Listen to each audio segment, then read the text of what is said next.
Assalamualaikum warahmatullahi wabarakatuh. Perkenalkan, nama saya Ahmad Nasrullah, guru IPS SMP IT Asyukri. Dengan berbekal semangat kami melangkah, menjalin ukhuwah dan tekad membaca, menuju mutu pendidikan Indonesia, melahirkan generasi cerdas mulia. Pada kesempatan video kali ini saya akan menjelaskan materi pembelajaran IPS tentang dinamika interaksi sosial.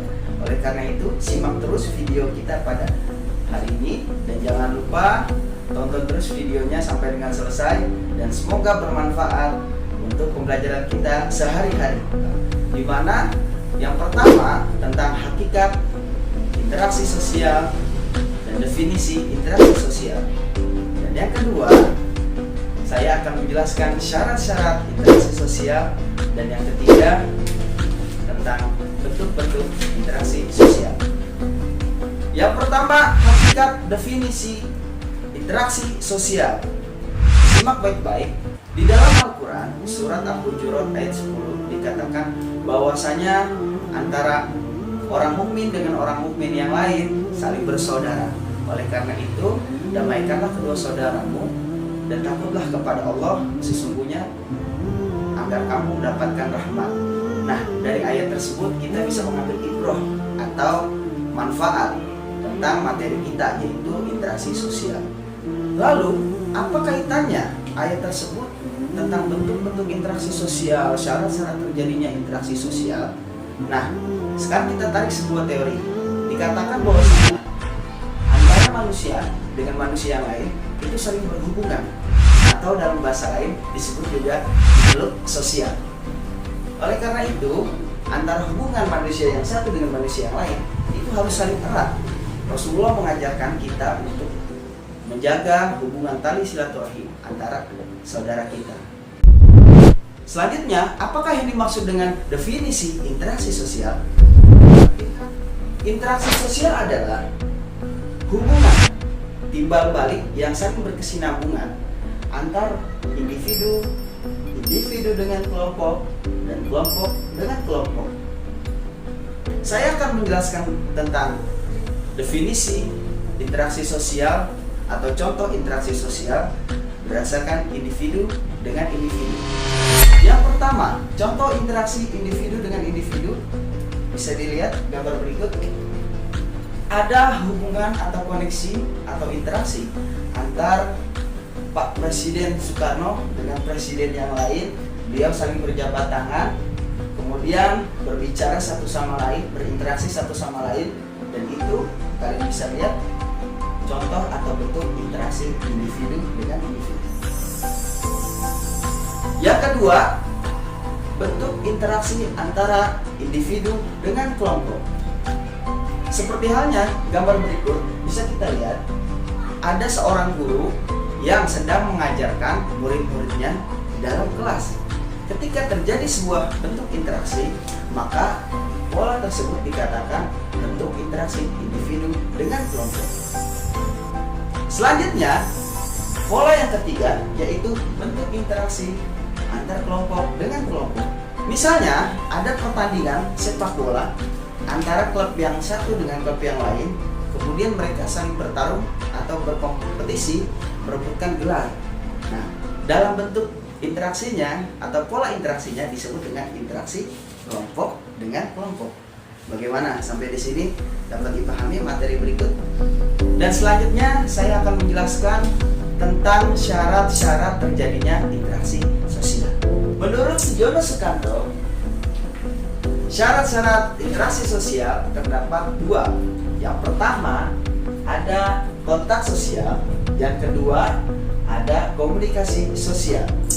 Apakah yang dimaksud dengan kontak sosial dan apakah yang dimaksud dengan komunikasi sosial?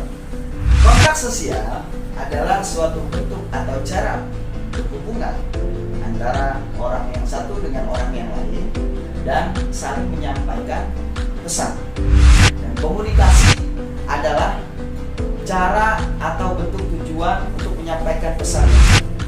Nah, yang pertama saya akan menjelaskan sedikit tentang bentuk-bentuk komunikasi. Bentuk komunikasi ada dua cara. Yang pertama, komunikasi primer, yaitu bentuk komunikasi secara langsung. Misalnya, ketika saya mengajar di kelas, kemudian saya bertanya kepada murid saya, itu namanya bentuk komunikasi secara langsung. Yang kedua, ada bentuk komunikasi secara tidak langsung atau sekunder.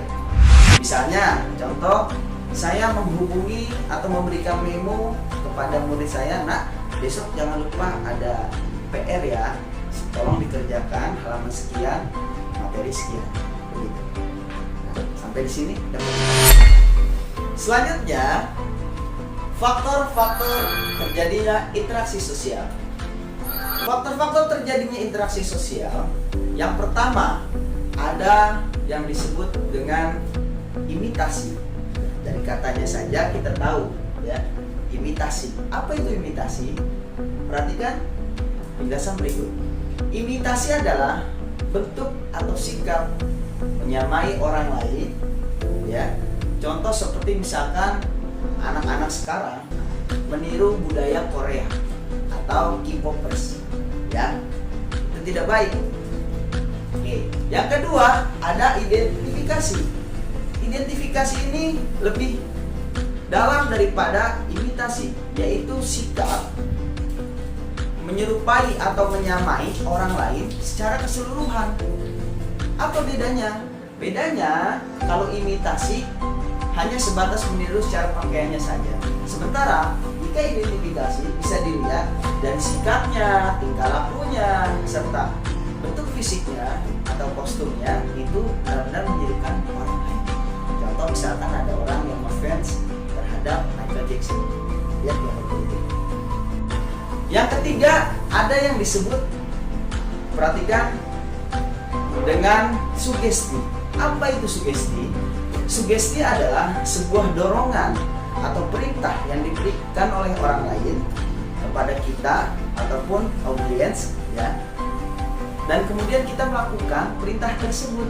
Contoh misalkan ada seorang guru yang meminta muridnya, "Nak, tolong ambilkan bapak pulpen." Kemudian dia melakukan. Itu disebut dengan namanya sugesti. Selanjutnya ada yang disebut dengan namanya simpati. Apa itu simpati? Simpati adalah sebuah rasa yang diberikan kepada orang lain, dan rasa itu mendalam dan dicurahkan kepada orang lain tersebut. Contoh misalkan ketika ada seorang pria melamar wanitanya dan kemudian menikah, itu menunjukkan rasa simpatinya. Selanjutnya setelah simpati ada empati, yaitu bentuk daripada akumulasi dari simpati. Apa itu empati? Empati adalah rasa yang sangat mendalam dan kemudian ditunjukkan kepada aksi. Selanjutnya, contoh dari empati. Karena empati itu lebih dalam daripada simpati, misalkan seperti sesuatu hal yang sekarang sedang diramai atau diperbincangkan, ketika seorang presiden Prancis itu memberikan pernyataan yang tidak patut atau tidak layak terhadap umat muslim, yaitu dengan membuat karikatur dan membenci Nabi Muhammad SAW. Nah, kita sebagai orang muslim tentunya respect dan memberikan perasaan bahwasanya sikap itu tidak baik, dan kita melakukan aksi, dan aksi-aksi tersebut diikuti oleh negara-negara yang lain seperti misalkan Turki dengan presidennya Erdogan. Nah, sikap tersebut ketika kita melakukan aksi dan ada reaksi, terus kemudian ada sikap yang mendalam atau sifat yang mendalam, maka itu dikatakan disebut dengan empati. Itu saja materi yang bisa saya sampaikan pada pelajaran IPS dalam video kita kali ini. Mudah-mudahan bermanfaat untuk kalian semuanya, terutama dalam kehidupan sehari-hari dan dalam pembelajaran kita sehari-hari. Oleh karena itu, saya Ahmad Nasrullah, guru IPS terpadu SMP ITS Asyukriya. Kita tutup pelajaran kita pada hari ini membaca hamdalah. Alhamdulillahirrabbilalamin. Simak terus video-video berikut dari saya. Assalamualaikum warahmatullahi wabarakatuh.